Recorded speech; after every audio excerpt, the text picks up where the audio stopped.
Hi, welcome to theprovince.com. I'm David Carrigg, City Editor, and I'm here today with Drex, CKNW Drive Show host. Welcome, Drex. Well, thank you. Again, this is number 2 of our Municipal Matters. This is a carryover from the last one where we talk about curious characters that Drex has interviewed on his program over the past week. Last time we discussed Sylvia Gung and Mark Mahavelich. I'd like to talk today about David Bradshaw. David Bradshaw is an interesting candidate. He is running for Mayor of White Rock. He used to be part of the Vancouver Police Union.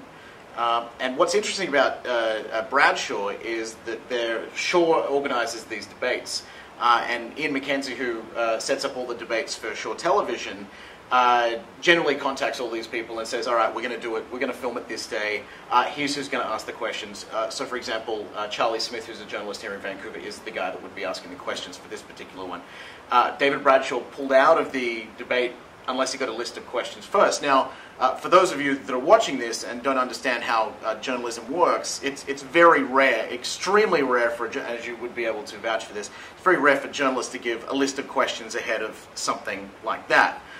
He was worried that they were going to ask him about his sex life and his past, and I said in my editorial on the radio that that's not really what these journalists are there to talk about. They're there to talk about civic issues, and if you are running for the Mayor of White Rock, you would imagine that you would be well versed in the issues of that particular city if you want to be the mayor of that city. So, look, he's a well-meaning candidate, and he seems like a pretty nice guy, but he's got to understand that you don't get a list of questions up front. That never happens. By asking for the questions, perhaps raises red flags too. Absolutely, because if you go, oh, so what is your plan for taxes? That gives him a chance to go research that. Whereas in the heat of the moment, in a debate, you want to get an honest answer out of a candidate, and that's why those journalists don't give those questions at a time, because the whole point is to get an honest answer the first time, and if they stumble over their answer or don't have an answer, you as the viewer get to see that.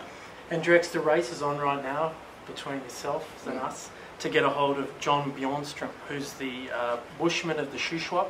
If you remember back in the early 2000s, he was breaking into cabins around the Shuswap area, stealing stuff. He ended up getting charged for extortion, uttering threats, break and enter. He says in his defence that he was breaking into these cabins looking for child porn because he thought he was uncovering a child porn ring. He's some sort of advocate.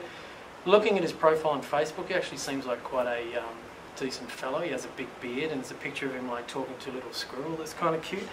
Anyway, he's running for mayor in Williams Lake. He's another example of someone with a criminal record who's able to run because, you know, it's Canada and it's open and fair. Yeah.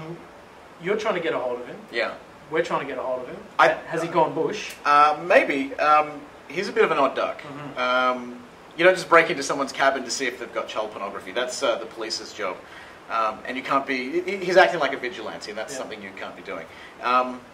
His 3 signatures crazy. Yeah. He shouldn't be the mayor of any city. Is he the Ned Kelly of Canada? Is he the Ned Kelly of Canada? Maybe, maybe not. I just think he's a little bit cuckoo bananas. So, yeah, there's some very odd candidates running for mayor of certain places in BC. This is one of those. Okay, thanks very much, Drex. This is David Carrigg on behalf of theprovince.com.